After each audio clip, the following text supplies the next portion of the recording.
Jade froze in front of the closet, staring at the rows of dresses. Her hand instinctively reached for the dark blue one, the strict, covered, safe option. But at the last second, she snatched out a fiery red, off-the-shoulder dress, the one Marcus always called lethal. Tonight, she was going to war, and she intended to win. Welcome to Betty's Stories. I share new life stories here every day, and I'd really appreciate it if you hit subscribe and liked my video. Now, let's jump back into my story. I'm sure you'll love it if you keep listening till the end. Are you seriously going to wear that? Marcus stood in the bedroom doorway, fastening his watch. His voice held a mix of admiration and apprehension. What, don't you like it? Jade turned, raising an eyebrow. I do.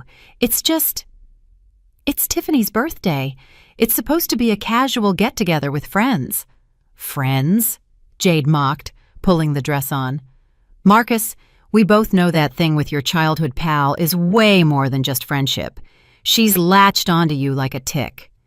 Jade, don't start, her husband said wearily. We've just known each other a long time. A long time. Jade spun around, her gray eyes flashing. You hadn't seen each other in 20 years. 20! And then 6 months ago she shows up, and now Tiffany is everywhere. Honey, let's grab coffee. Babe, help me pick out a new phone. Mark, my faucet is leaking. You're so handy with plumbing. I'm just helping a person who's going through a divorce. The divorce was 2 years ago. Jade's voice rose. 2 years. Marcus, she's long since recovered, and now she's methodically wrapping her sticky tentacles around my husband. Marcus sighed and rubbed the bridge of his nose, his usual gesture when he wanted to avoid an argument. Jade, I love you. You're my wife, the mother of my children. What does Tiffany have to do with anything? She has everything to do with it. When she's around, you look at her like she's the last sip of water in the desert. A heavy silence fell between them. Marcus opened his mouth but closed it without saying a word. That silence, Jade said, says more than any excuse could. She turned back to the mirror and started her makeup. Her hands trembled slightly, from anger, from hurt, from fear. 14 years of marriage, 2 kids, a mortgage, a joint business, mutual friends, intertwined lives. And now in walks Tiffany, with her big blue eyes, her helplessness, her I'm so lonely after the divorce routine. Jade vividly remembered their first meeting 3 months ago. Marcus had invited Tiffany over for dinner. Meet her, you two will love talking to each other, he'd said. Jade had expected to see a frumpy housewife or a stressed-out career woman. Instead, the doorbell brought a tall blonde with a model's figure, dressed in designer jeans and a cashmere sweater. Oh, Jadeness! Tiffany beamed and rushed to hug her like an old friend. I'm so happy to finally meet you. Mark has told me so much about you. Mark. From the very first minute, she called him Mark, though in all their years of marriage, Jade had never heard anyone call him that. Even his mother called him Marcus. The entire dinner, Tiffany looked at Marcus with wet eyes, reminiscing about their childhood. Remember when we snuck into that abandoned house, and how you protected me from the bullies in 7th grade? And remember when we... And Marcus remembered, smiling that special, soft, warm smile. Jade sat next to them, like an extra in someone else's play. After that dinner, Tiffany became a constant presence in their life.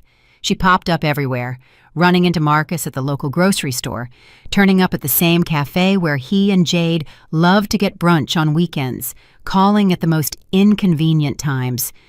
And Marcus?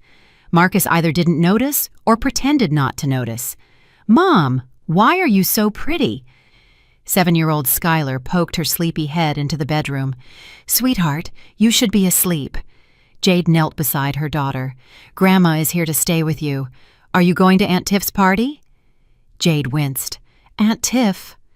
Another one of that woman's conquests, her children. Tiffany brought them gifts, remembered their birthdays, and took an interest in their activities. It was the perfect tactic. Yes, sweetie, it's her birthday. Why does she always come alone, though? Doesn't she have any kids of her own?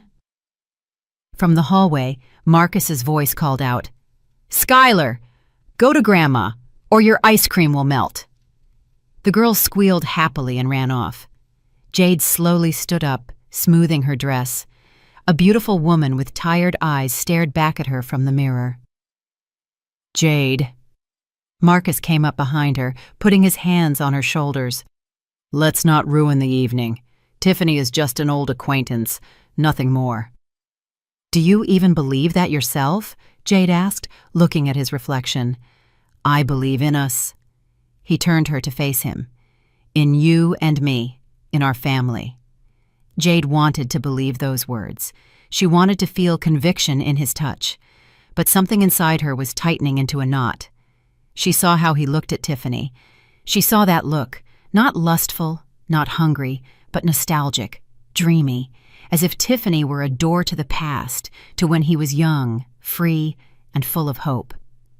"It's time to go," Jade said, stepping out of his embrace. In the living room, they were met by Marcus's mother, Miss Vivian Reed. The thin, severe woman with cool blue eyes gave Jade an appraising look. "Red dress," she drawled. "A bold choice. Is tonight special?" "It is." Jade gave a strained smile. "It's that Tiffany's birthday." Miss Vivian pressed her lips together. "Marcus, I don't understand why you bother with that woman. You have a family." "Mom, please." Marcus grabbed the car keys. "It's just friendship." "Friendship?" Miss Vivian scoffed. "I've lived 65 years, and I know what friendship looks like. And I know what hunting looks like, too." Jade felt an unexpected surge of gratitude toward her mother-in-law. They usually didn't get along, but at least someone was on her side now. In the car, Marcus turned on the radio, filling the silence with music. Jade looked out the window at the streets gliding by. The evening was warm, a late May promise of summer. People walked in pairs, laughing, embracing. Jade remembered when she and Marcus were like that, in love, happy, certain of their future. "What are you thinking about?" Marcus asked.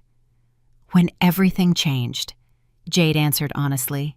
He didn't ask what she meant. That meant he understood. The restaurant was downtown, on the rooftop of a historic loft building. Panoramic windows offered a view of the evening city. Lights began to flicker on one by one. Marcus offered Jade his hand, helping her out of the car, and she noticed him straighten his tie, checking his reflection in the glass door. He was nervous to meet Tiffany. The elevator took them up to the top floor, and with every passing moment, Jade felt the tension building. She clutched her purse, small, elegant, almost useless. Inside were her phone, lipstick, and the fierce resolve not to let this woman destroy her marriage. The elevator doors opened, and they stepped into the restaurant. The room was about 1/3 full, around 30 guests. Soft music, muted lighting. And there, in the center, shining like a star, stood Tiffany. She was in a white dress, of course, a symbol of innocence and purity. Her hair was pulled up in a messy bun, with blonde strands escaping. Minimal makeup created an effect of natural beauty. When she saw Marcus, her face lit up with such joy that Jade felt nauseous.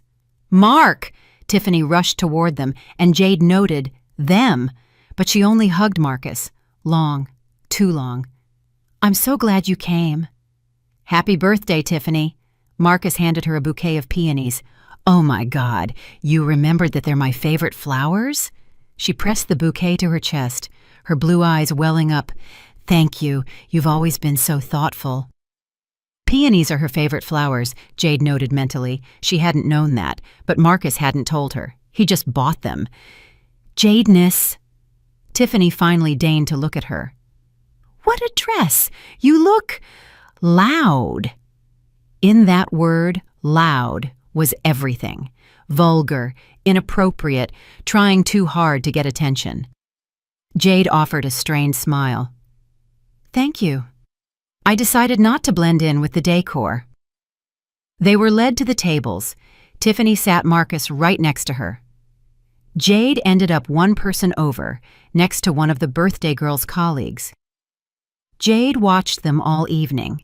She watched Tiffany lean in toward Marcus, whispering something in his ear. She watched her laugh at his jokes, touch his hand, and brush a non-existent piece of lint off his blazer. And Marcus? Marcus didn't stop her. He smiled, responded, and dove into their shared memories. With every minute, Jade felt a cold fury swell within her. Waiters passed appetizers, glasses were filled with champagne, and gradually the evening picked up pace. Jade mechanically smiled at her tablemate, a heavy-set woman in her 50s who was breathlessly recounting her problems with her boss. But the words flew past, not registering in her consciousness.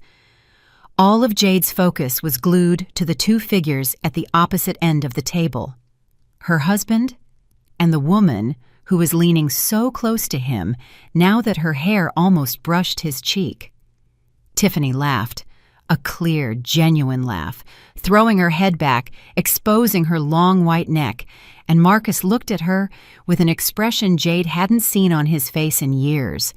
It was the look of a man who had forgotten his late 30s, the mortgage, the parent-teacher conferences, the utility bills, and the fact that he needed to take Noah to the orthodontist in the morning. He looked the way a 20-year-old looks, openly, hungrily, as if trying to soak up every second. And I told her, "This is the 7th report this month. How much more do you need?" Her tablemate continued her monologue, unaware that Jade wasn't listening. "Excuse me." Jade abruptly stood up, feeling how the dress hugged her figure, how her heels gave her a few extra inches of height. "I need to use the restroom."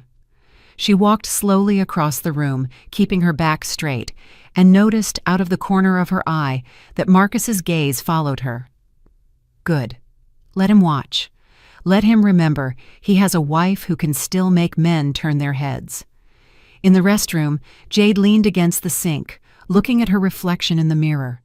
Her cheeks were flushed, her eyes glittered with anger or tears. She couldn't tell which. She turned on the cold water, carefully wetting her wrists, trying not to ruin her makeup. She needed to pull herself together. She couldn't make a scene. She couldn't show weakness, especially not here, surrounded by strangers in front of Tiffany, who was just waiting for Jade to crack. The door behind her opened, and the birthday girl's reflection appeared in the mirror. Of course, like she could sense it. "Jadeness," Tiffany approached, adjusting the strands of hair that had escaped her bun. "Is everything okay? You left so suddenly." "Everything's fine." Jade turned, forcing a smile. "Just a little stuffy in the room." Yes, a lot of people showed up. Tiffany took a lipstick out of her small clutch and started touching up her lips.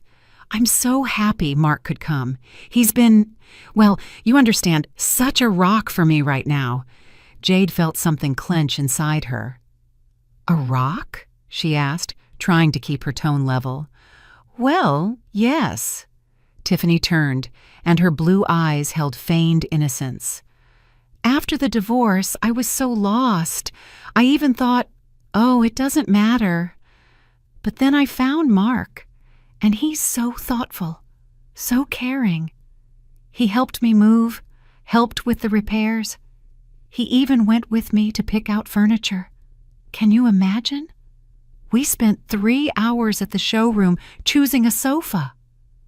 3 hours. Marcus had said he was stuck late at work. Jade remembered that day. It was early March. She'd made dinner, waiting for her husband until 7 o'clock, but he hadn't returned until 10, tired and distracted, mumbling something about an urgent project before heading straight to the shower. "I didn't know my husband was such a furniture specialist." Jade heard her voice harden, growing sharper. "Oh, he's great at everything." Tiffany turned back to the mirror, adjusting her dress.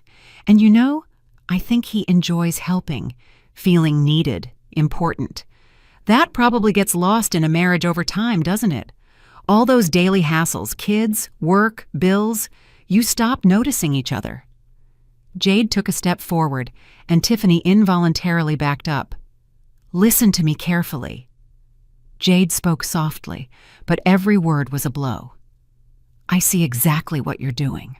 All those chance meetings, the calls, the requests for help, your helplessness, your fragility, your big sad eyes. You're hunting my husband." Tiffany feigned surprise, but a smile trembled at the corners of her mouth. "Jade, are you serious? We're just childhood friends, nothing more." "Childhood friends who hadn't seen each other in 20 years, Jade cut in. "If you were looking for friendship, you'd be spending time with his wife too. You'd invite both of us, you'd ask about our family. But you only want Marcus. Alone. Without me."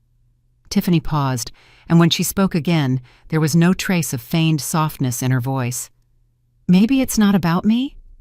Maybe it's that Mark is bored, that he misses the lightness, the joy he had in his youth. You turned him into a workhorse, house, kids, bills, obligations, and I remind him of a time when he was free, happy." "He is happy," Jade's voice wavered. "He has a family, children he loves." "He loves them," Tiffany agreed. "But that doesn't make him happy. It makes him responsible. Those are two different things, Jade." They stood facing each other, two women fighting for one man, and in that small restroom, amid the sparkling mirrors and marble sinks, the fate of a marriage was being decided. "Marcus won't leave me," Jade said, though she wasn't sure of the words herself. "We have 2 children, 14 years together. Do you know what keeps people in a marriage?" Tiffany tilted her head, observing Jade with the curiosity of an entomologist studying a butterfly. "Habit, fear of change, not wanting to hurt the kids. But not love. Love is what you had in the beginning, and then it dissolves into chores and arguments over who forgot to turn off the light or buy milk. And what are you offering?" Jade crossed her arms over her chest. "New love? Fresh passion? Do you think it will be any different with you in a year?" "I don't know," Tiffany admitted honestly, "but at least we'll have this year. And what do you have? Memories of when things used to be good." The restroom door opened, letting in the hum of voices and music. A young woman in her 20s, cheerful and slightly drunk, came in, starting to sing softly while checking herself out in the mirror. Tiffany smiled softly at Jade, as if they had just been discussing the weather and not the future of a marriage. "Let's go. The guests are waiting," she said, and headed for the exit. Jade remained standing, feeling her heart pound. Her hands were shaking, and she squeezed them into fists, trying to regain control. She couldn't let Tiffany's words show how deeply they affected her. She couldn't give her that victory. When Jade returned to the room, Marcus was sitting in the same spot, but now he was talking to a middle-aged man, apparently one of Tiffany's colleagues. Seeing his wife, he stood up and walked over. "Everything okay? You were gone a long time." "I'm fine." Jade took a glass of champagne from the table and took a large gulp. The wine was cold, the bubbles tickled her tongue. "Jade," Marcus lowered his voice, "you're angry. I can tell."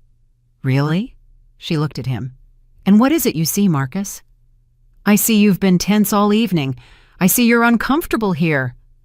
"I'm uncomfortable watching my rival circle my husband," Jade snapped, quietly but clearly. "I'm uncomfortable watching how you look at her." "I'm looking at an old friend," Marcus began, but Jade interrupted. "No, you're looking at her the way you once looked at me, like an opportunity, like something that could change your life." Marcus opened his mouth to object, but the words caught in his throat, because it was the truth, and they both knew it. "Everyone, please take your seats." Tiffany's voice cut through the tension between them. "The cake is coming out now." The guests murmured, laughed, and made their way back to their places. Jade and Marcus remained standing in the middle of the room, surrounded by other people's merriment. And for the first time in 14 years of marriage, a chasm had opened between them, one they were afraid to bridge. "Let's go," Jade said, and was the first to walk toward the table. The cake was 3 tiers, decorated with buttercream roses. When the waiters brought it in to the guests' applause, Tiffany lit the candles, 38 candles, one for each year of her life. "Make a wish!" someone shouted from the crowd. Tiffany closed her eyes, and Jade saw her gaze flick toward Marcus beforehand. She saw her smile. That special, intimate smile meant only for one person. And Jade realized that disaster was coming. The candles were blown out to unified applause. The cake was cut into perfect triangular slices, and waiters distributed the dessert. Jade stared at her portion, tender sponge cake with strawberry cream, adorned with a sugar rose, and felt her stomach clench with nausea. She couldn't eat. She couldn't pretend everything was normal while this woman sat next to her husband and made plans for his future. "Friends." Tiffany stood, holding a champagne glass, and the room gradually fell silent. "Thank you for coming to share this evening with me. You are all so important to me." She scanned the guests, lingering on Marcus a moment longer than the others. "This year has been difficult," Tiffany continued, dramatic notes entering her voice. "I've reevaluated a lot of things. I've learned a lot about myself, about what I want, and about who I truly care for." Jade gripped the edge of the tablecloth under the table, holding so tightly she could feel the fabric crumple in her palm. "Sometimes, life brings people back to us." Tiffany's voice grew softer, more intimate, as if she were speaking not to the room, but to one specific person. "People we lost many years ago, and that's not a coincidence. It's a sign." Marcus sat motionless, looking at Tiffany, and Jade couldn't read his expression. It was somewhere between embarrassment and fascination, a dangerous mix that promised nothing good. "So, let's drink to not being afraid to follow our desires." Tiffany raised her glass. "To being honest with ourselves, and to the people who make our lives brighter." The guests raised their glasses, shouting, "Cheers!" and laughing. Someone made a joke about the lack of a groom. Someone else started demanding that the birthday girl kiss the most handsome man in the room. Jade saw several eyes turn toward Marcus, saw the smiles widen, and felt the expectation hanging in the air. "Come on, Tiffany, don't be shy," shouted the heavy-set woman who had been sitting next to Jade. "Pick him!" Tiffany laughed, covering her mouth with her hand, a gesture that was meant to look bashful. But Jade saw the calculation in those blue eyes. She saw Tiffany slowly circle the table, heading straight for their seats, as all the guests waited in anticipation. Jade stood up suddenly, so abruptly that the chair behind her rocked. All eyes turned to her. "How about you give me your husband as a gift?" Tiffany offered a sly smile. "He's quite the present, by the way." "So, like in the fairy tales, I'll kiss him, and he'll immediately be uncharmed and realize who the most important woman in his life is." "Excuse me, Tiffany," Jade said loudly, distinctly, so the whole room could hear. "But the most handsome man here is my husband, and I'm the only one who will be kissing him." A tense silence fell. Tiffany stopped halfway, her smile frozen on her face. Marcus looked at Jade with such surprise, as if he were seeing her for the first time. Then, something else flickered in his eyes. Respect? Interest? Jade couldn't tell for sure. "Of course," Tiffany drew out the word after a pause. "I wasn't serious. It was just a game." "A game?" Jade repeated, her voice a challenge. "Yes, maybe to you, all of this is a game." The atmosphere in the room grew awkward. A few guests exchanged glances. Someone cleared their throat. Tiffany returned to her seat, but her expression had changed. The mask of the sweet, vulnerable woman began to crack, and something else, cold and calculated, peeked through. Jade sat back down, feeling the adrenaline rush through her veins. She had crossed a line, and she knew it.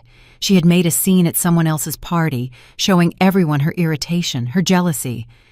But to remain silent any longer had been impossible. A moment more, and she would have exploded. "Jade," Marcus leaned in, speaking quietly. "Why did you do that? Why?" She turned to him, her eyes blazing with anger. "Are you seriously asking me that? Did you see what she was doing all evening?" "She was just having fun at her birthday party," Marcus continued in the same low tone, trying not to attract attention. "And you made a scene." "I made a scene." Jade felt something break inside her. "Marcus, she openly told everyone she wants to take back what she lost years ago. She was talking about you, to me, in front of all these people." "You're exaggerating." But there was no confidence in Marcus's voice. "No." Jade shook her head. "I finally see the situation for what it is, and you are deliberately closing your eyes to it." Waiters brought out the main courses: warm salad with veal, baked fish, pasta with seafood. The guests livened up, and conversations resumed. But now eyes occasionally darted toward Jade and Marcus, and then to Tiffany, who was demonstratively chatting happily with her colleagues, acting as if nothing had happened. Jade picked up her fork and tried to eat a piece of fish, but the food caught in her throat. She put the utensil down and took a sip of water. Next to her, Marcus wasn't eating either. He sat staring at his plate, his mind clearly far away. "You're mad at me," Jade stated. "I'm not mad." He raised his eyes. "I just don't understand why you're behaving this way. Tiffany is my old friend. We hadn't seen each other in years. Don't I have the right to socialize with people from my past?" "You do," Jade agreed. "But she doesn't want to be your friend, Marcus. She wants more.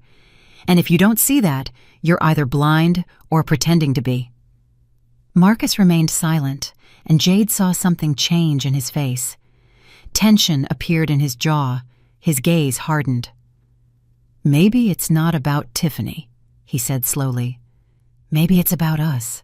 About the fact that something hasn't been right between us for a long time."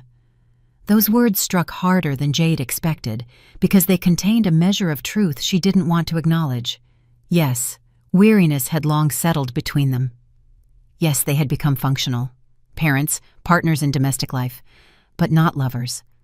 When was the last time they had simply laughed together? When was the last time they had made love, not out of routine, but out of desire? "And you think Tiffany will fix that?"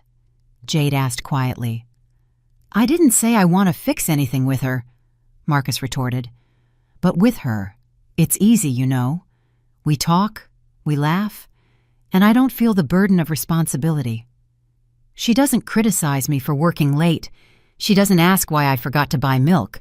With her, I can just be myself." "And you can't with me?" Jade's voice trembled.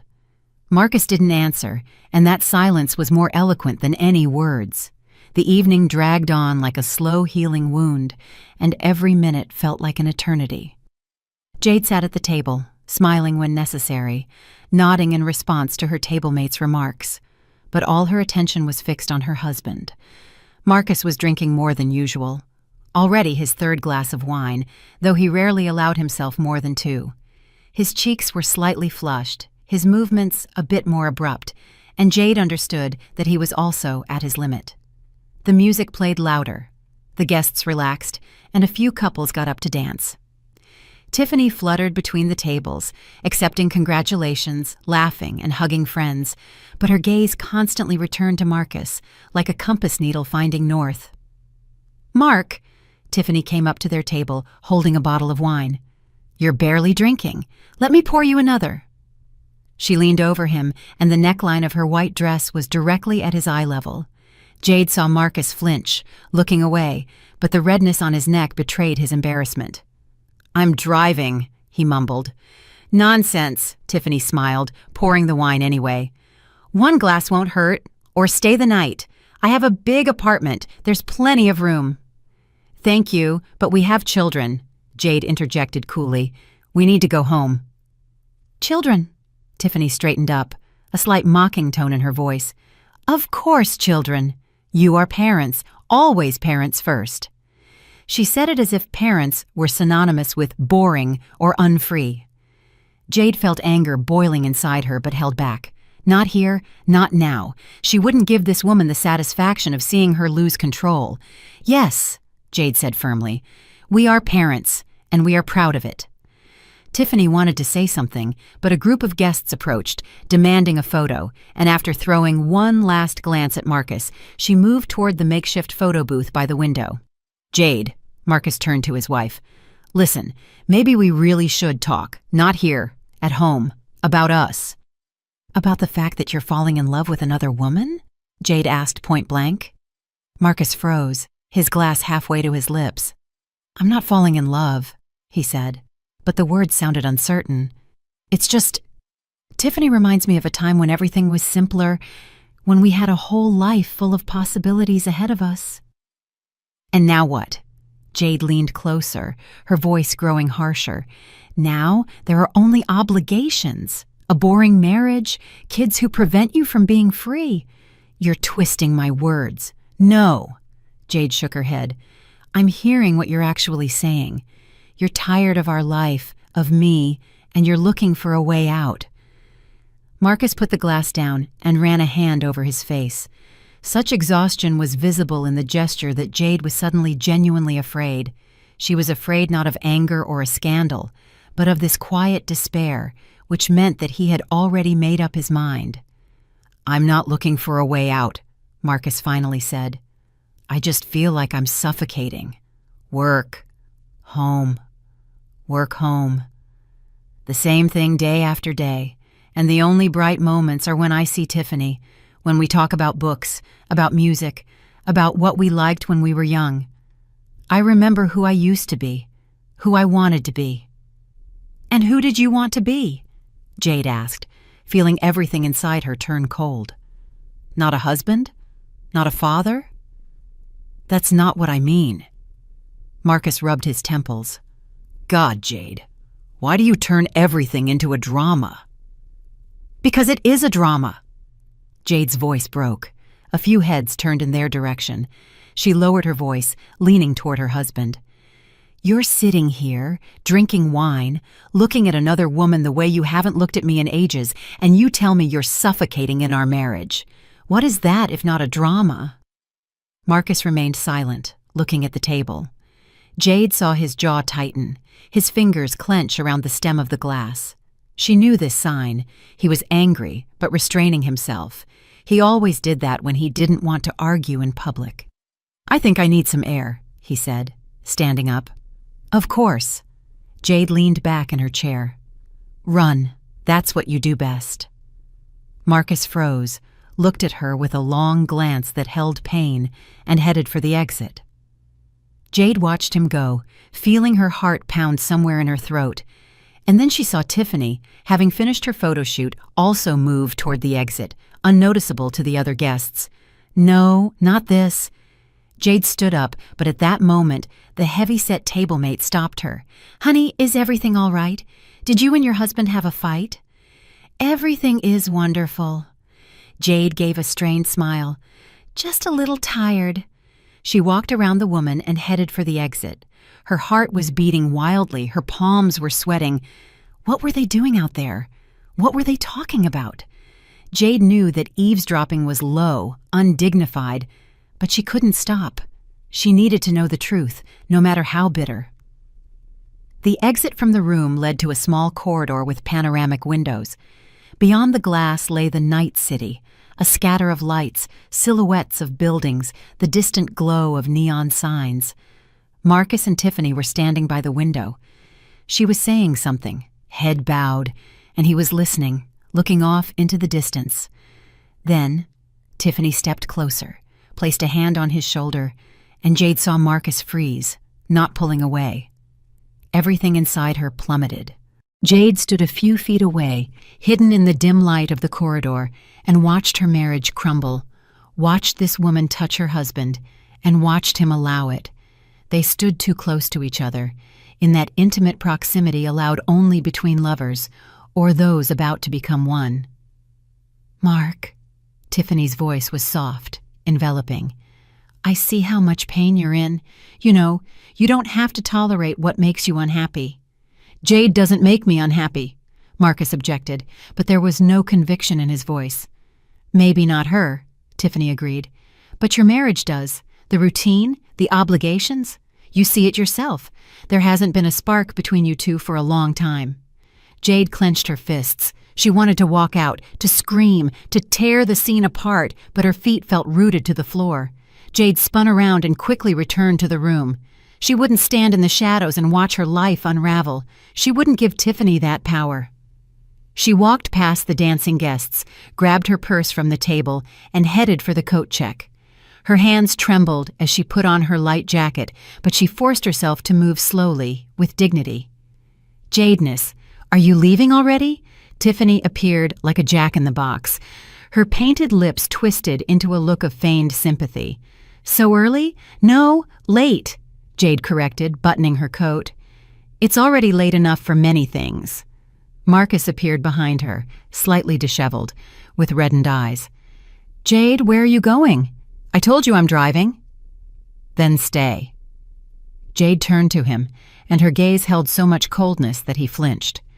Tiffany offered a place to sleep. Take advantage of her hospitality. "What?" Marcus frowned. "What are you talking about?" "I'm talking about being tired of being the third person in my own marriage." Jade took out her phone, calling a rideshare. "Tired of pretending I don't see the way you look at her, how she touches your shoulder, and you don't pull away." "Jade, God, no!" Marcus grabbed her arm. "We were just talking." "Talking," Jade repeated, pulling her arm free. "You know, Marcus, there are different kinds of infidelity.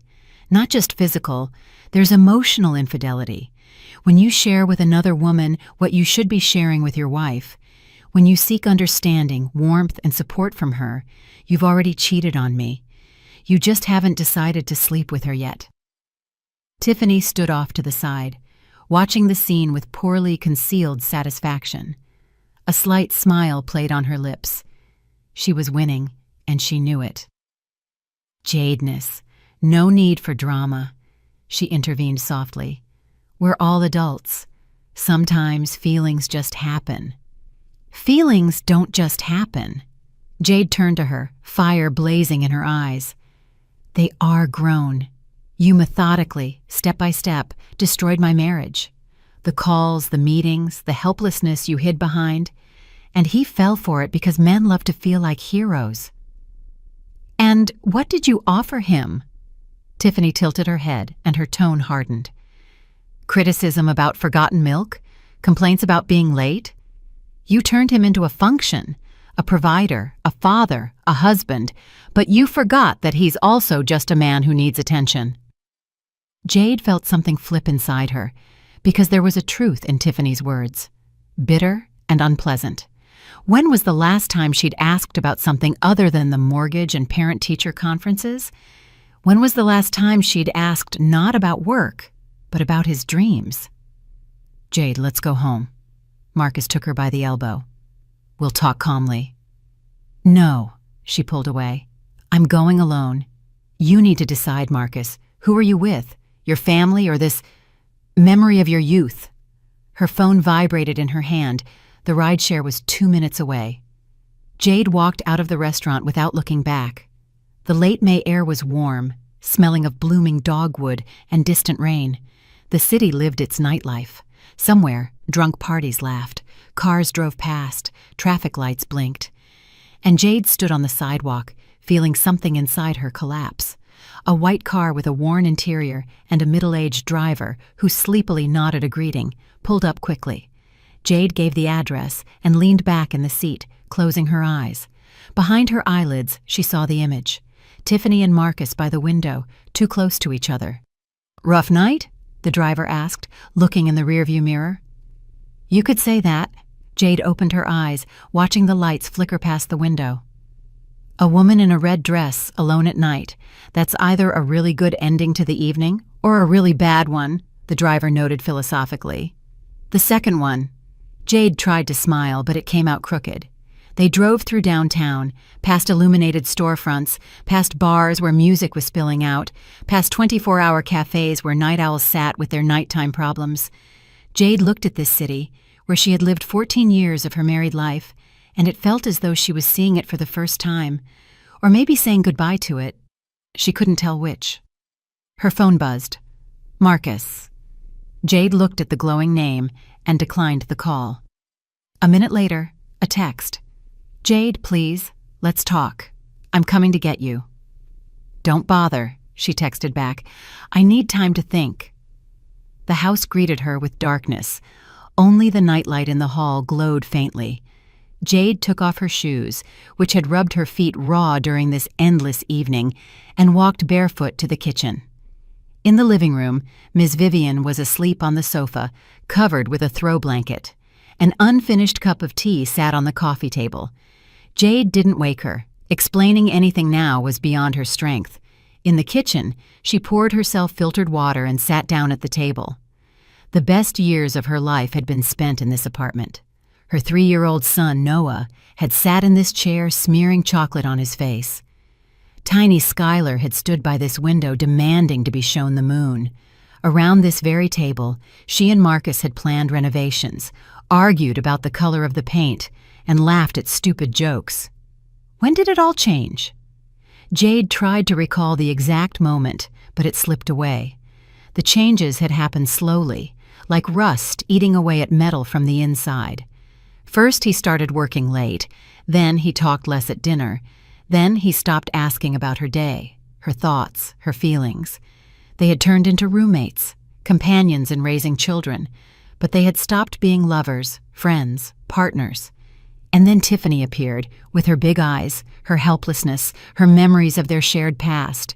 Jade could blame her, but honesty demanded she admit that if there hadn't been cracks in their marriage, Tiffany wouldn't have been able to slip inside. The front door slammed. Marcus.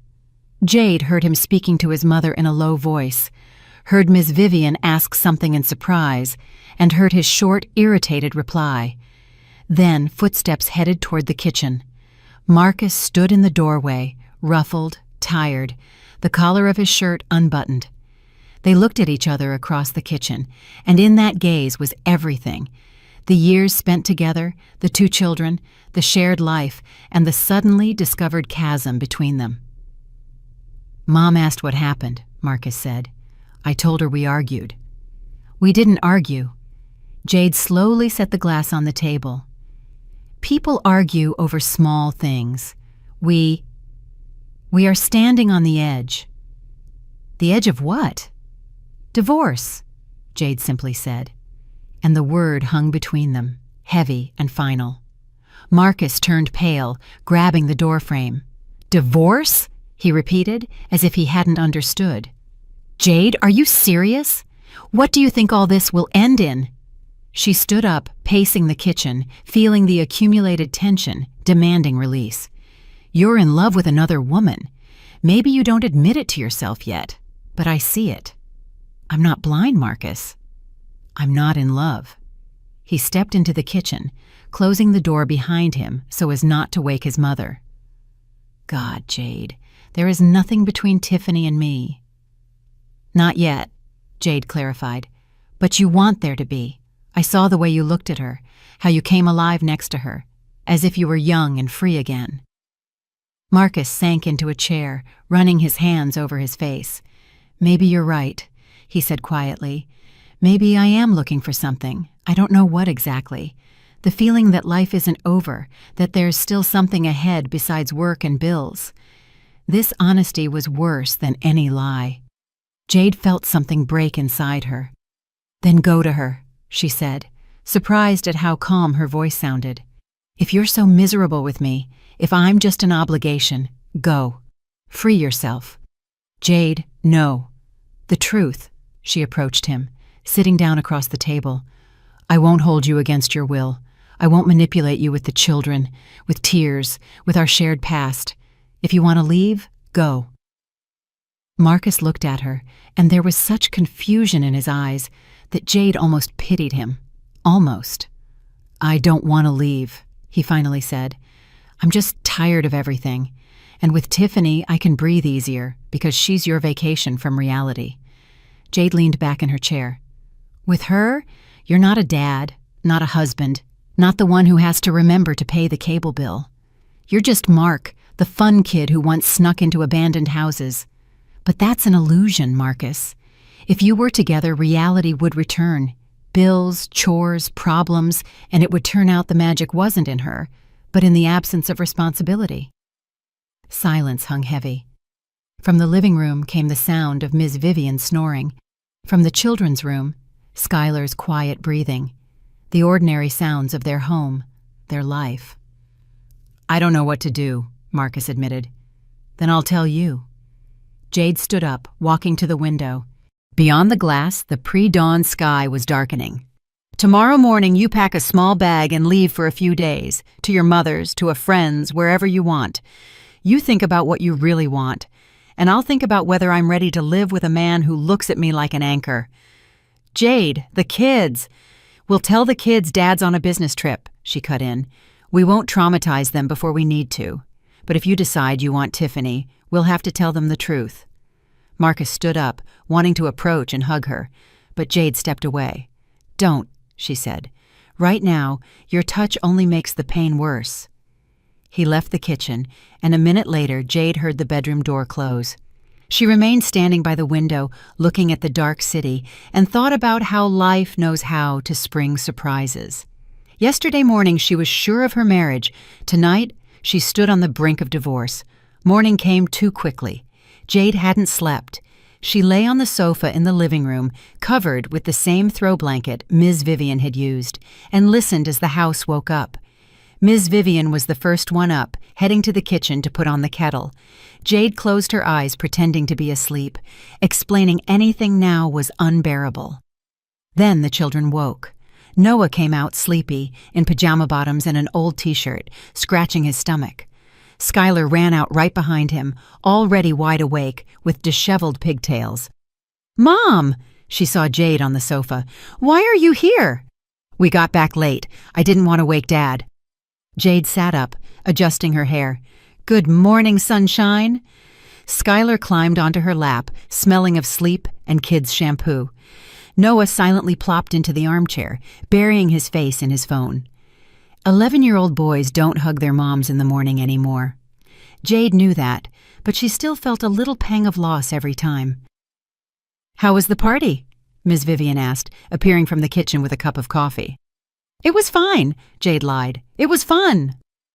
Ms. Vivian looked at her with a long, assessing gaze. She didn't believe it, but she didn't press for details in front of the children. Marcus came out of the bedroom last. He was dressed and groomed, but looked like he hadn't slept all night. Dark circles lined his eyes. His movements were slow and tired. "Good morning," he said to the kids, ruffling Noah's hair and kissing the top of Skylar's head. He didn't even look at Jade. "Dad, can we go to the park today?" Skylar asked. "You promised we could rollerblade." "Not today, Princess." Marcus poured himself a cup of coffee. "Dad has things to do." "Always things to do," Noah mumbled, not looking up from his phone. "You always have things to do."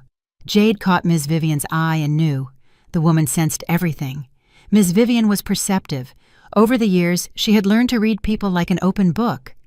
After breakfast, when the children had scattered to their rooms, Marcus packed a small bag.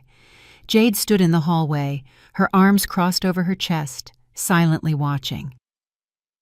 "I'm going to rent a place for a few days," he said, zipping up the bag. "I need to think." "Fine," she nodded. "Jade, He stumbled, searching for words. "I didn't want things to turn out this way." "I know." She smiled bitterly. "No one ever wants it to, but it does." He left, and Jade closed the door behind him. She leaned her back against it, closed her eyes. It had begun. The life she had known for 14 years had begun to crumble. "Jadeness?" Ms. Vivian approached, placing a hand on her shoulder. "What happened?" And Jade couldn't hold it in. She burst into tears, allowing herself a moment of weakness for the first time since that nightmarish evening and night. Ms. Vivian hugged her, and they stood there in the entryway, two women trying to glue back together what one man had broken. An hour later, Jade was sitting in a cafe across from her friend Chloe.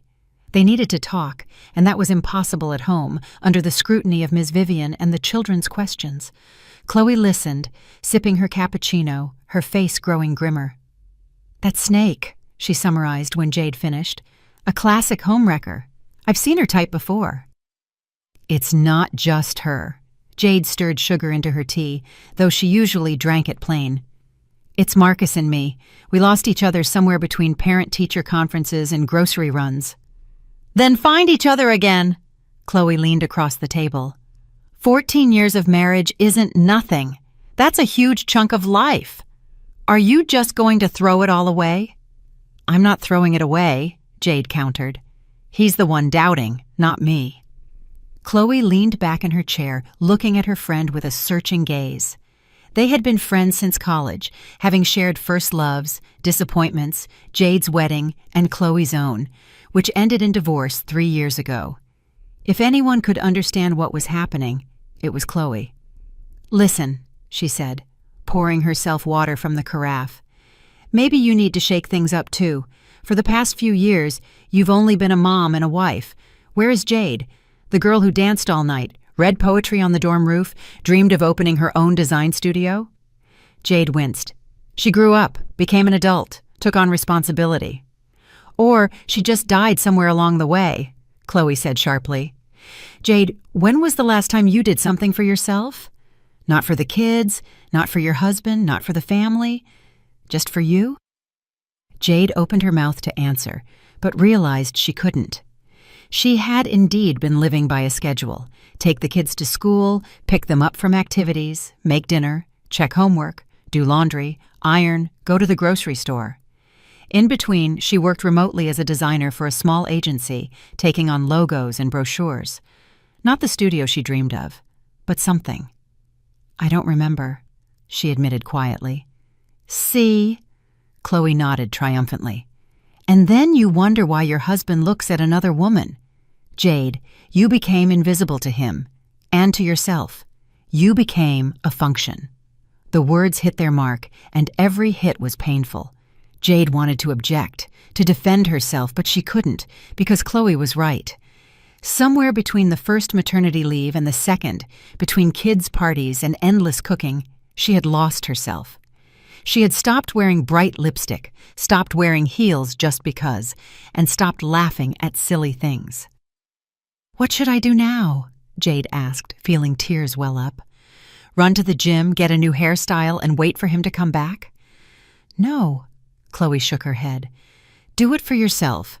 Remember who you are without the role of wife and mother. As for Marcus, let him think. But don't you just sit around. Show him what he's losing. They sat at the cafe for another hour, and gradually Jade felt her anger return. A good, healthy anger that gave her the energy to act, not just sit at home and cry into a pillow. Chloe was right. She needed to shake things up, to remind herself and the world that she was still alive, still capable of being interesting and desirable. They parted ways at the cafe entrance. Chloe was heading to work, and Jade decided to walk home. The city on a Saturday morning was full of people, couples strolling arm in arm, families with children, lone runners in athletic gear. Everyone looked happy and content with life. Only Jade walked down the sidewalk with the feeling that the world had cracked in half. Her phone vibrated in her purse. Jade took it out, expecting to see a message from Marcus, but an unknown number was displayed on the screen. Jade, it's Tiffany. We need to talk. Jade stopped in the middle of the sidewalk, and a passerby nearly bumped into her, muttering something in annoyance. Tiffany. That woman had nerve. Her fingers hovered over the keypad. Should she answer, or just block the number and forget about it? The Thistle and Bloom Cafe on Elm Street. In 1 hour. A second message came. Jade stood, staring at the screen, feeling two desires warring inside her. The first, to tell that woman to get lost, to show her she wasn't playing her games. The second, to meet her, look her in the eye, and say everything that had built up. Without witnesses, without Marcus between them. I'll be there, she wrote, and immediately regretted it. But what was sent couldn't be taken back. She spent the hour at home, changing into jeans and a simple white blouse. No battle makeup, no provocative outfits. She wasn't going to seduce, she was going to settle things. The children were in the kitchen with Ms. Vivian. Jade called out that she was leaving on an errand and rushed out without waiting for questions. The Thistle and Bloom Cafe was a small, cozy place with wooden tables and the smell of fresh baked goods. Tiffany was already sitting in the corner by the window, wearing dark sunglasses, although the sun was barely breaking through the clouds. Seeing Jade, she took off her glasses, revealing red eyes underneath. Was Tiffany crying? She was. It was so unexpected that Jade was momentarily confused. Thank you for coming. Tiffany pointed to the chair across from her. I wasn't sure you would agree. I wasn't sure either, Jade admitted honestly, sitting down. But curiosity won. What did you want to say? Tiffany was silent, twisting a napkin in her hands. A waitress approached, took their order, 2 Americanos, and walked away. The cafe was almost empty. Only an elderly couple sat against the opposite wall, quietly talking about their own things. "I wanted to apologize," Tiffany finally said, her voice shaking. "Apologize?" Jade couldn't hide the sarcasm. "For what exactly? For hunting my husband for 6 months? For the spectacle you put on at your birthday party last night?" "For all of it." Tiffany looked up, and there was such pain in her eyes that Jade involuntarily softened. I behaved horribly, I know. But when I saw Mark again, when I saw him the way I remembered him, kind, attentive, strong, I couldn't help myself. My marriage fell apart. I was alone, unhappy, and he was like a life raft. "He's married," Jade reminded her harshly. "He has a family, 2 kids." "I know," Tiffany nodded. "And I know how selfish, how awful that sounds, but feelings don't ask if you should feel them or not. They just exist." The waitress brought the coffee, and they were silent while she placed the cups down. Jade took hers, took a sip, hot, strong, burning her tongue. She needed that pain to stay focused, not to let herself be pitied. "And now what?" she asked. "Did you come to ask for forgiveness, or to announce that you're taking my husband?" "I came to say that I'm backing off." Tiffany looked her straight in the eye. "Last night, after you left, I thought a lot about what I was doing, about the person I'd become. And I realized I don't want to be the woman who destroys other people's families. I'm not that person. Or at least, I don't want to be." Jade felt something shift inside her. She had expected anything. New attacks, manipulation, tears. But not this. Not a surrender. "Are you serious?" she asked disbelievingly. "Absolutely." Tiffany took her phone out of her purse and showed the screen. There was a text message to Marcus. "Mark, I'm truly sorry about last night. I don't think we should see each other anymore. I'm leaving the city. I found a job somewhere else. Be happy." Sent half an hour ago.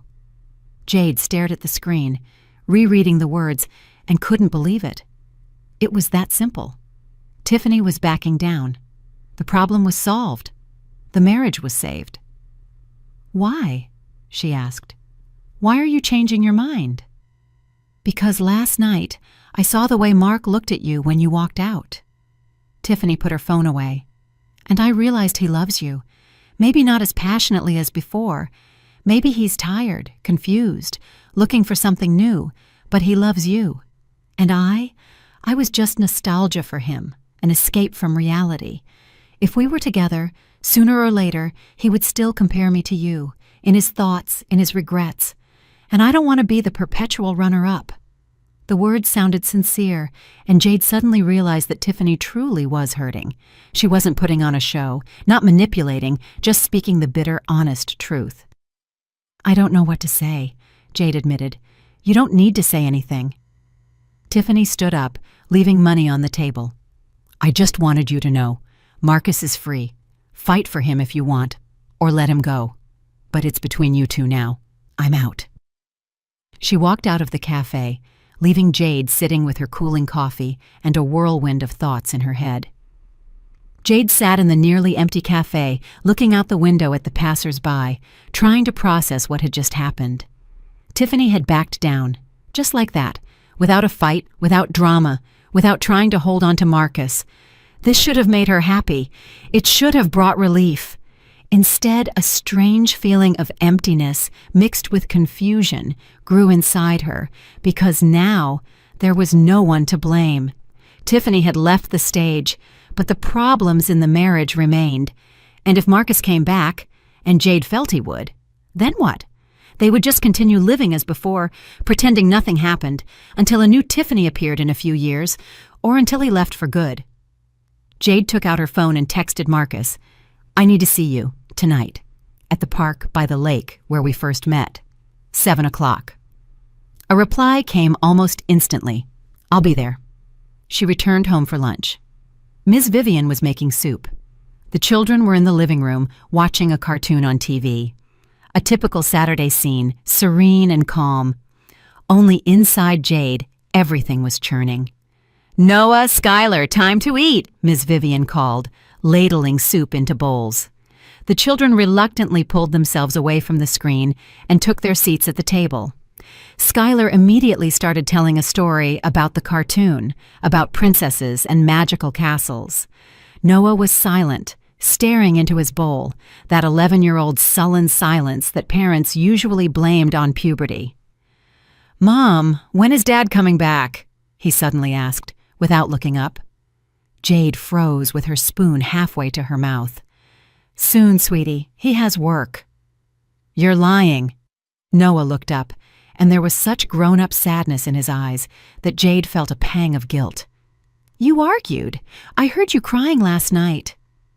Ms. Vivian paused with the bread in her hand, looking at her grandson in surprise.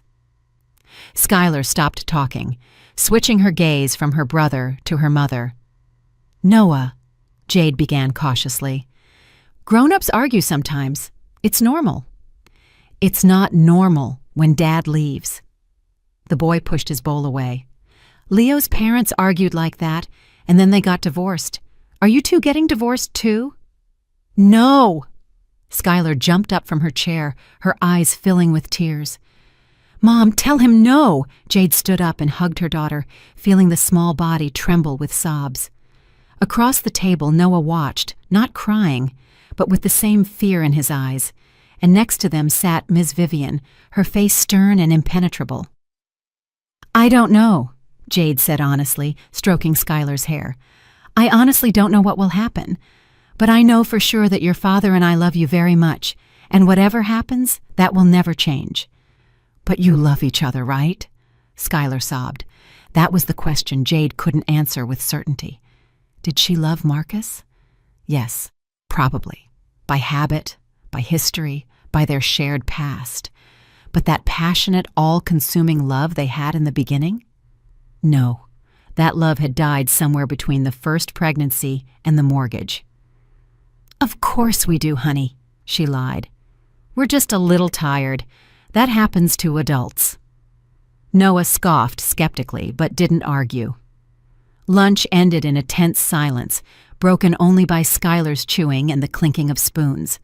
Afterward, the children scattered to their rooms, and Ms. Vivian kept Jade in the kitchen. "What is really going on?" she asked, loading the dishwasher. Jade sat down on a chair, tiredly rubbing her temples. "Marcus is confused. He met an old acquaintance, felt energized, got caught up in the moment. He thinks things would be better with her. Tiffany made a scene last night, and today she refused to fight for him." "Fool," Ms. Vivian summarized curtly. "Men often act foolishly in their 40s. It's called a midlife crisis. They think they can regain their youth if they find a younger lover." "She's 38, Jade corrected mechanically.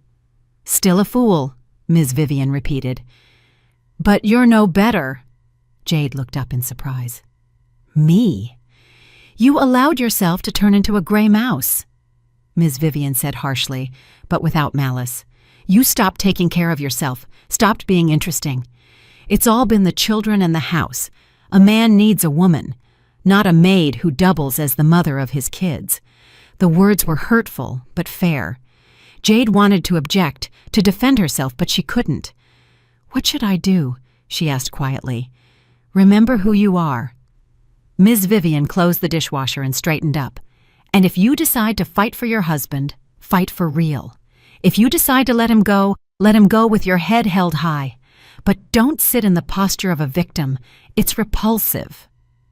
Evening came quickly, as if time was deliberately rushing to the climax. Jade changed into a simple gray dress, put on a light jacket, and left the house, telling the children she was going to the store. Lying to them was getting harder. The park greeted her with the evening chill and the scent of freshly cut grass. The lake glittered in the rays of the setting sun. Couples walked the paths. Children ran with ice cream. Jade walked to a familiar bench, the same one where Marcus had first kissed her 15 years ago. He was already waiting, sitting and looking at the water, and only turned his head when Jade sat down next to him. "Hi," he said softly. "Hi." They were silent, listening to the rustling of the leaves, the lapping of the water at the shore, and the distant laughter of a child. Tiffany texted me, Marcus began. She said she's leaving. I know, Jade nodded. We met today. You met? He looked at her in surprise. Why? She wanted to apologize and explain why she's backing off. Marcus rubbed his face with his hands, as he always did when he was confused. I don't know what I feel, he admitted. I feel like I should be happy that the problem is solved, but instead, I'm empty. Because she was your escape from reality, Jade said. And now the escape is over, and you're left alone with what you were running from. With us. With yourself, she corrected him. With the fact that you're unhappy with your life, that you feel trapped. Marcus, I don't want to be your trap. He looked at her, and there was so much pain in his eyes that Jade almost regretted her words. You're not a trap, he said. You. Jade, I honestly don't know what's wrong with me. I love you. I love the kids, but I feel like I'm suffocating in this life. Then maybe we need to let each other go, Jade said, her heart pounding wildly. Give you the freedom you want so badly. Marcus was silent for a long time, looking at the lake. The sun had almost set, and the water was dark, opaque. I don't know if I want freedom, he finally said. Or maybe I'm just afraid I'm missing out on something important, that life is passing me by while I'm stuck in a routine. Life isn't passing you by. Jade took his hand. Life is routine. Making breakfast, taking the kids to school, kissing them goodnight. All of that is life, Marcus. Not adventures, not passion, but simple, ordinary days. And if you don't find happiness in that, the problem isn't with me or with Tiffany. The problem is with you. Marcus squeezed her hand in response, and Jade felt his fingers tremble. They sat on the bench, surrounded by the deepening twilight, and for the first time in years, they talked not about the children, not about the bills, not about domestic trivialities, but about themselves, about what had truly been going on between them all this time. When I met Tiffany, Marcus began, slowly choosing his words, I suddenly felt 20 again. Remember how I was then? Full of plans, dreaming of starting my own business, traveling, writing, and now, a manager in someone else's company, a 20-year mortgage. The only travel is a trip to the beach once a year. Do you regret marrying me? Jade asked directly. Do you regret that we had children? No, he shook his head.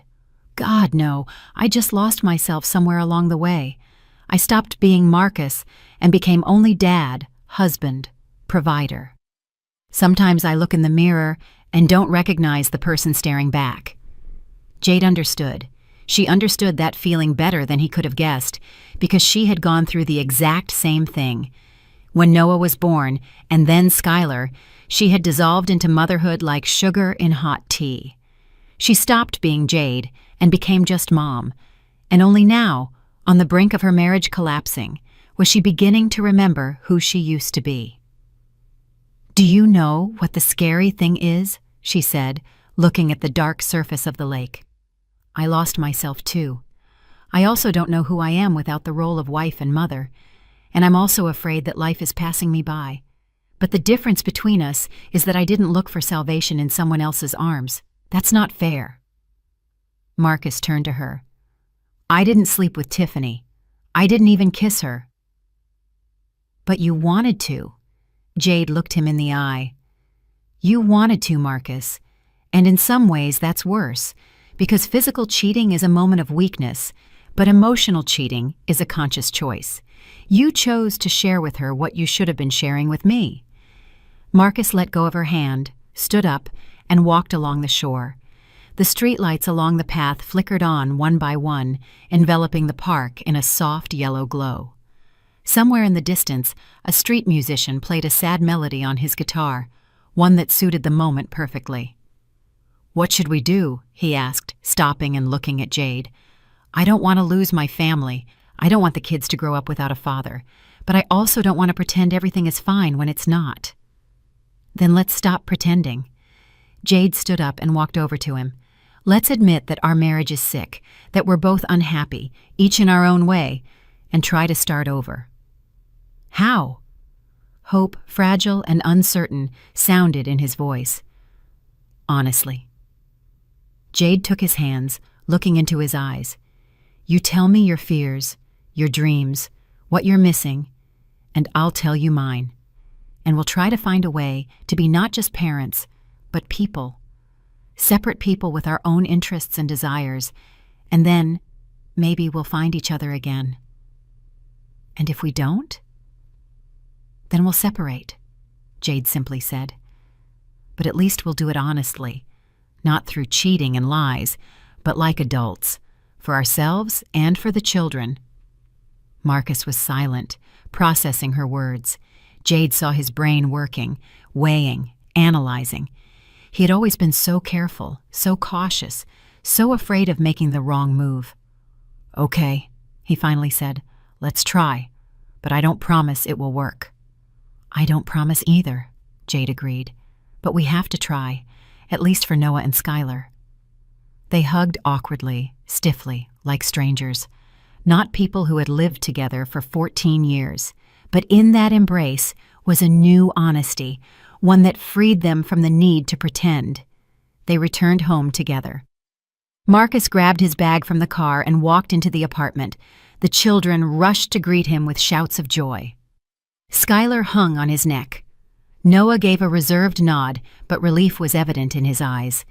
Ms. Vivian peeked out from the kitchen, gave them an assessing look, and seemed satisfied with what she saw. "Daddy's staying?" Skylar whispered, not letting go of her father. "He's staying," Jade confirmed. "We're all staying together." The evening passed with normal domestic routines: dinner, a movie viewed as a family, putting the children to bed. Jade sat on the edge of Skylar's bed, stroking her daughter's hair until she fell asleep, and thought about the long, difficult road ahead. She and Marcus hadn't won each other back. They had only agreed to try to find each other again, and that was scarier than just continuing to live by inertia. Later that night, when the children were asleep and Ms. Vivian had gone home, Jade and Marcus sat in the kitchen with tea. A notebook lay between them, Jade's idea. To write down everything: desires, fears, dreams, hurts. It was impossible to start with a completely clean slate, but they could try to clear the clutter of the past. "I want to go back to music," Marcus said unexpectedly. "Remember, I used to play guitar and write songs?" "I remember," Jade smiled. "You dedicated one to me, terribly clumsy, but very touching. The guitar is still on the balcony." He chuckled. "It's covered in dust. I thought about throwing it out, but I couldn't bring myself to." "Don't throw it out." Jade placed her hand over his. "Get it out. Play. And I want to go back to painting. I used to paint, remember?" "You were talented," Marcus nodded. "Why did you stop?" "I ran out of time," Jade shrugged. "The kids, the house, the work, all of that ate up my time, but I want to take it back, even if it's just an hour a day." They talked late into the night, writing their wishes, big and small, in the notebook. Marcus wanted to learn to cook, go backpacking, and read War and Peace, which he'd been putting off for 20 years. Jade dreamed of dancing, of a trip to the ocean without the kids, and of her own watercolor exhibition someday in the future. And gradually, word by word, they began to rediscover each other. It turned out that beneath those 14 years of marriage, two strangers had been hiding, each with their own dreams they were afraid to voice aloud. "Do you think we'll make it?" Jade asked, when the clock showed 1:30 in the morning. "I don't know," Marcus answered honestly, "but I want to truly try, not for the kids, not because we're supposed to, but for us." Jade nodded, feeling something fragile and timid unfurl inside her. Hope. Maybe their marriage truly had been on the brink. Maybe they really had lost each other somewhere between the bills and the parent-teacher meetings. But for the first time in years, they had started looking for a way back, not to what used to be, but to what could be, and that was something. "I'm really glad you're here and that I could share my story with you.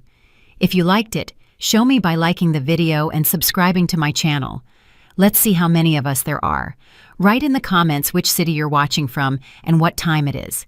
I'm so curious to know where all you wonderful people are tuning in from. If you want to support me a little extra, you can also send a small donation. I share new life stories for you every single day. And now, 2 of my most popular stories will pop up on the screen so you can choose what to watch next.